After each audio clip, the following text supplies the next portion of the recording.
Big news. HD Nation viewer Wayne spotted something we missed last week.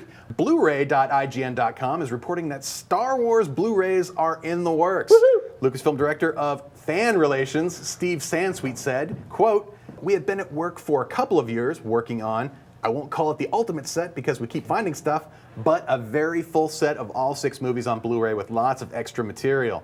We're finding all kinds of scenes from dailies that have never been seen before. Beyond all of those things that you know about, there are some real treasures." Ooh. Okay, it was probably a given that they'd be coming out with a Blu-ray version of this movie, and we have no idea which versions of the movie will actually be encoded and put on the final discs. But I'm still pretty excited. I'm hoping they include just the original, the one that we saw when we were children, the unmolested version of 4, 5, and 6. That would be my hope, but I'm not. Bring me the Muppets, not the renderings. Oh boy, just old school. Yeah, old school would be nice. There is no ordering date on Amazon yet, but the Digital Bits rumor mill has, rumors from industry sources that October 2011 is when you can expect the giant box set. Meanwhile, Theo emailed, "Do you have any comments about this comic?" He's talking about xkcd.com, episode 732.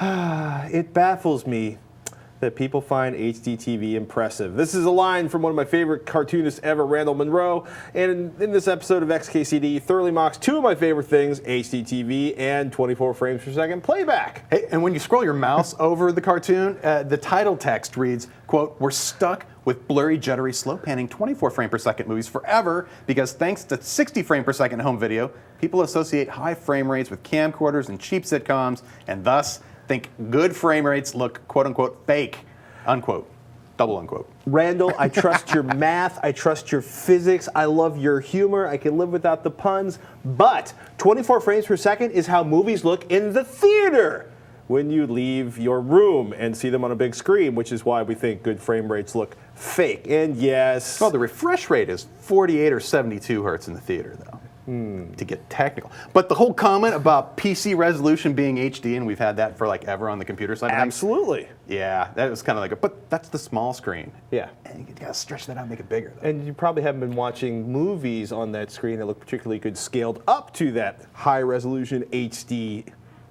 computer screen. Better software.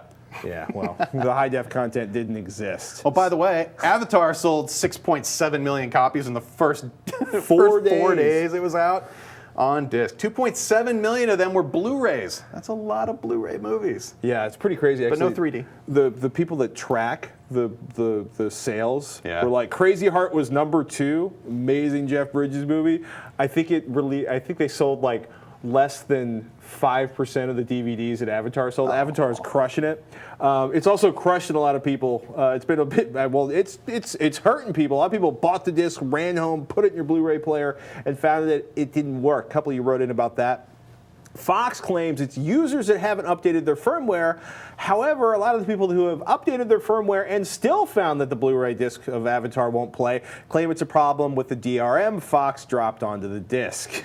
I'd be curious to see how many players haven't been updated in so long and will never be updated again that can't play some of the latest titles. That's going to be an ongoing issue. We'll have lots of Blu-ray players out there. Continuing on the hardware news this week, Denon celebrated its 100th anniversary with a slate of new products, including 10 new AV receivers for the big box stores. Anybody on a budget will want to check out the $250 AVR 391. The 5.1 channel box has 4 HDMI 1.4A repeater inputs, decent DACs, and an on-screen display that will show up over that HDMI connection. Yay! Denon claims the standby power of the amp is below 1/10 of a watt. Like a lot of good products nowadays. That is really impressive. Yeah. Denon has another 6 receivers coming out, including a couple with Anchor Bay decoding engines, along with a pair of 3D-ready DLNA-compliant Blu-ray players at $399 and $799 respectively. The higher-priced model adds Anchor Bay's decoding and Burr Brown 32-bit analog audio DACs. Ooh. That should, for those analog lovers out there, that should sound pretty good sweet. For the music. Very good for the music. Warmth.